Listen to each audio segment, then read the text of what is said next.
नमस्कार, बहुत स्वागत है ACN 24 न्यूज में। मैं हूं आपके साथ हेमंत और इस वक्त की बड़ी खबर सारंगढ़ बिलाईगढ़ जिले के सरसीवा से एक बड़ी दुर्घटना की खबर सामने आई है, जहां मवेशी से टकराने के कारण एक मोटरसाइकिल सवार की जान चली गई।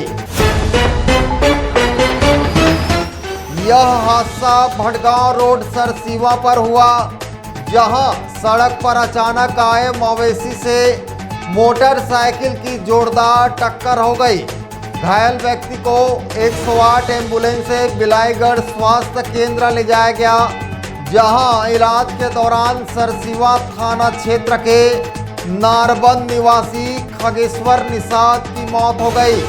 पुलिस घटना की जांच कर रही है और हादसे से जुड़े कारणों की पड़ताल कर रही है।